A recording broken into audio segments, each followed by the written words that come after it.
All literary movements in American English literature, thoroughly explained. Hello and welcome to the discourse. American literature is a rich and evolving story that mirrors the growth of the nation itself.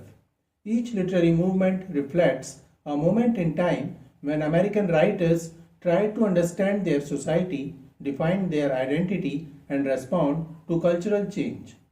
From the spiritual devotion of the Puritans to the playful skepticism of postmodern writers, these movements chart a journey through hundreds of years of creativity, conflict, and discovery. This comprehensive overview explains the major literary periods in American history, expanding on their central ideas, forms, and lasting impact.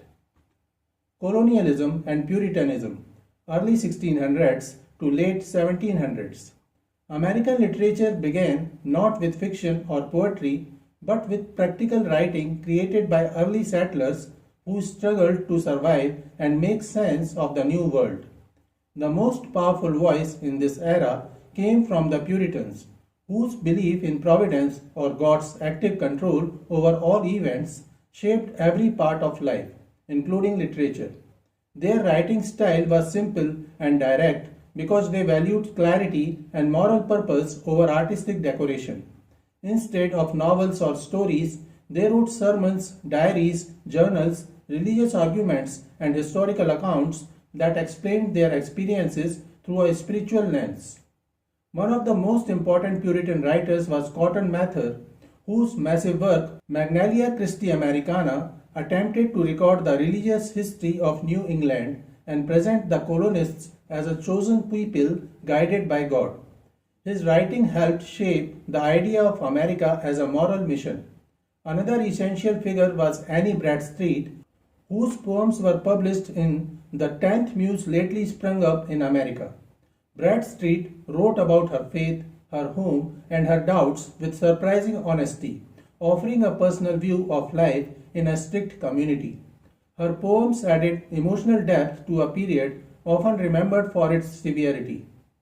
The most dramatic voice of the time was Jonathan Edwards, whose famous sermon, Sinners in the Hands of an Angry God, used terrifying imagery to describe the danger of sin and the absolute power of God.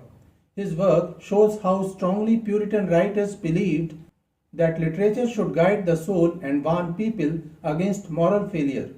Taken together, Puritan and colonial writing forms the moral and religious foundation of American literary history. The Age of Reason and Enlightenment, late 1700s to early 1800s. As the American colonies moved toward revolution, a major shift in thinking challenged the emotional intensity of Puritan belief. The Enlightenment, also known as the Age of Reason, emphasized logic, science, and the belief that human beings could improve society through rational thought. Instead of sermons, writers produced political essays, speeches, and pamphlets that argued for independence and human rights. One of the most influential writers of this time was Thomas Paine, whose pamphlet, Common Sense, used clear and forceful language to persuade ordinary colonists to support independence. His work helped unite people around ideas of freedom and democracy. Thomas Jefferson, the principal author of the Declaration of Independence, applied Enlightenment principles to outline the rights of individuals and the responsibilities of government. His elegant prose expressed ideas that would shape the new nation.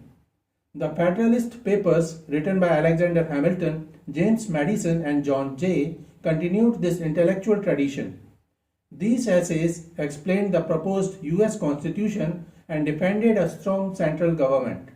Their reasoning and clarity reflected the Enlightenment belief that society could be built on rational debate and shared wisdom. While earlier literature focused on faith, Enlightenment writing focused on the power of the human mind, marking a major turning point in American thought and language. Romanticism and the American Renaissance, early to mid 1800s. In reaction to the strict rationality of the Enlightenment, the Romantic movement emerged, emphasizing emotion, imagination, individualism, and a reverence for nature. In America, this period blossomed into what is known as American Renaissance, a golden age of literature that produced some of the nation's most enduring writers. Romantics often explored the sublime, the awe-inspiring, terrifying power of nature, and the concept of the individual soul. A significant subgenre was Transcendentalism, a philosophical movement championed by Ralph Waldo Emerson and Henry David Thoreau. Emerson's essay Nature is the movement's foundational text, arguing that one can transcend the physical world and discover spiritual truths through intuition and a direct connection with the natural world. Thoreau put these ideas into practice in his book Walden, a reflection on simple living in natural surroundings, and wrote the essay Civil Disobedience, which advocates for resisting unjust laws. In stark contrast, dark Romanticism explored the darker sides of the human psyche, sin, and guilt. Nathaniel Hawthorne probed these themes in his novel The Scarlet Letter, a story of adultery and social judgment set in Puritan Boston. Edgar Allan Poe, a master of the short story, perfected the Gothic tale, focusing on mystery, the macabre, and the psychological torment of his characters in works like The Fall of the House of Usher and The Telltale Heart. The monumental figure of this era, Herman Melville, wrote Moby Dick, an epic novel that is at once a thrilling sea adventure, a profound philosophical inquiry, and a dark romantic exploration of obsession and the struggle against an indifferent universe. Realism and Naturalism, late 1800s to early 1900s. The Civil War marked another major turning point in American life. Romantic idealism no longer seemed to match the harsh experience of war and the rapid changes brought by industrialization. Writers responded with realism, a movement focused on portraying life as it truly was, without exaggeration or fantasy. Realists favored everyday characters, ordinary settings, and believable events. They often used regionalism and local color to capture the unique speech, customs, and landscapes of different parts of the country. Mark Twain became one of the most beloved realists. His novels The Adventures of Tom Sawyer and The Adventures of Huckleberry Finn used dialect and humor to expose the inequality and hypocrisy of American society. Twain's honest portrayal of life along the Mississippi River helped define a national voice. Another influential realist, Henry James, explored the inner thoughts of his characters with great sensitivity. His novel, The Portrait of a Lady, examined the pressures faced by individuals navigating love, wealth, and social expectation. Realism eventually gave rise to naturalism, a movement influenced by science and the belief that human beings are shaped by forces they cannot control. Naturalist writers emphasized determinism, arguing that heredity, environment, and social conditions often shaped destiny more strongly than individual choices. Stephen Crane embodied this idea in his novel Maggie, A Girl of the Streets, which portrayed a young woman destroyed by poverty. Crane's war novel, The Red Badge of Courage, also revealed the raw fear and confusion of battle. Jack London expanded naturalism into the wilderness, where characters in books like The Call of the Wild were driven by instinct and survival. Realism and naturalism changed American literature by focusing on truthful representation rather than idealized imagination. Modernism, early to mid 1900s. The early 20th century brought rapid change through industrialization, urbanization, and World War I. Many writers felt disconnected from traditional beliefs and forms. This led to modernism, a movement that broke away from established rules and experimented with new styles. Modernist writers believed that reality was fragmented and uncertain, and their literature reflected that belief. A key technique of modernism was stream of consciousness, which attempted to show the flow of a character's thoughts in real time. Another important group was the Lost Generation, a term used for writers like Ernest Hemingway and F. Scott Fitzgerald, who felt disillusioned after the war. Hemingway developed a spare and direct style known as the iceberg theory, writing stories such as The Sun Also Rises that focused on meaning hidden beneath the surface. Fitzgerald's masterpiece, The Great Gatsby, portrayed the glitter and emptiness of the Jazz Age, showing how the American dream could become corrupt. Poetry also changed drastically. T.S. Eliot's poem The Waste Land mixed languages, images, myths, and voices to show the shattered nature of modern life. His work pushed poetry into a new era of complexity and symbolism. Meanwhile, William Faulkner transformed the American novel with works like The Sound and the Fury, using non-linear timelines and multiple narrators to explore memory, race, and the changing South. Modernism forever altered the structure and style of American writing. Harlem Renaissance 1920s to 1930s. Running concurrently with modernism was the Harlem Renaissance, a flourishing of African American art, music, and literature centered in the Harlem neighborhood of New York City. This movement was a conscious effort to celebrate black culture and identity and to challenge racial stereotypes. It incorporated the rhythms of jazz and blues into its literary forms. Key figures include the poet Langston Hughes, who used the language and experiences of everyday black life in his collections like the Weary Blues. Zora Neale Hurston, an anthropologist and novelist, captured the rural Southern black experience and dialect in her masterpiece Their Eyes Were Watching God, a powerful story of a black woman's journey to self-discovery. Postmodernism, mid-1900s to present. Emerging after World War II, postmodernism is characterized by skepticism, irony, and a playful distrust of grand narratives and absolute truths. Postmodern writers often blur the lines between high and low culture, use pastiche, a mixture of different styles, and embrace metafiction, fiction that self-consciously draws attention to its own artificiality. Kurt Vonnegut used dark humor and a non-linear science fiction-infused style in Slaughterhouse-Five to question the rationality of war. Thomas Pynchon's encyclopedic and paranoid novels like The Crying of Lot 49 feature complex conspiracies and a fragmented reality. The movement also includes diverse voices like Toni Morrison, whose novel Beloved, while rooted in the historical trauma of slavery, uses fragmented narrative and magical realism in a postmodern way to explore memory and identity.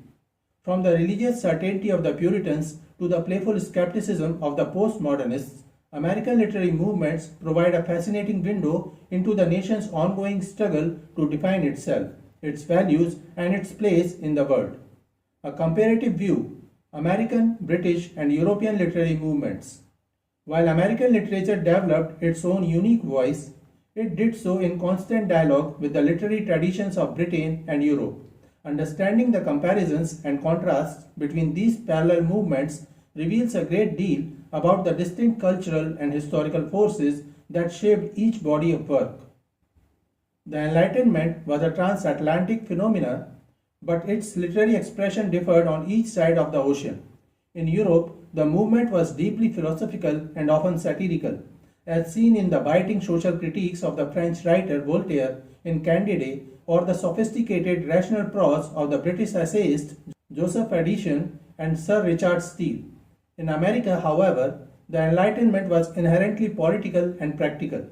Thinkers like Thomas Paine and Thomas Jefferson applied Enlightenment principles of reason and natural rights directly to the urgent project of nation building, resulting in foundational documents like Common Sense and the Declaration of Independence. The American version was less about intellectual satire and more about actionable political theory. When Romanticism swept the Western world, its core emphasis on emotion and nature manifested differently in each context. British romantics like William Wordsworth and Samuel Taylor Coleridge often focused on nature as a source of personal spiritual renewal and memory, reacting against the early pressures of industrialization.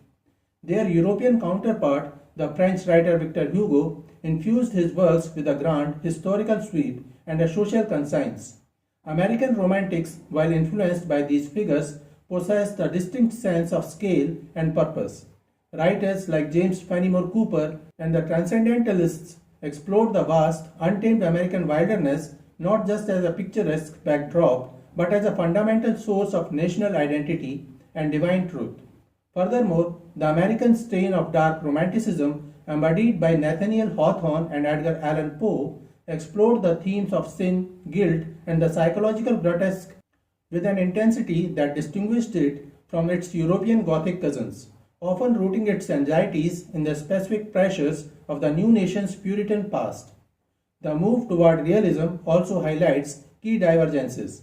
In Europe, realism was often a tool for detailed social critique of entrenched class structures, as seen in the novels of the French writer Honoré de Balzac or the British author George Eliot, who meticulously documented provincial life. American realism, by contrast, was shaped by the aftermath of the Civil War and the expansion of the frontier.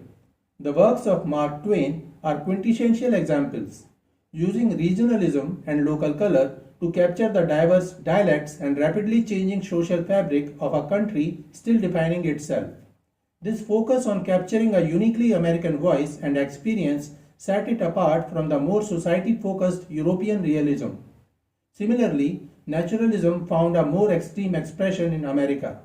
While the French pioneer Émile Zola wrote of characters trapped by their heredity and environment, American naturalists like Stephen Crane and Jack London pushed this determinism to its limits, placing their characters in a raw, elemental struggles for survival against an indifferent universe, whether in an urban jungle or the frozen Klondike.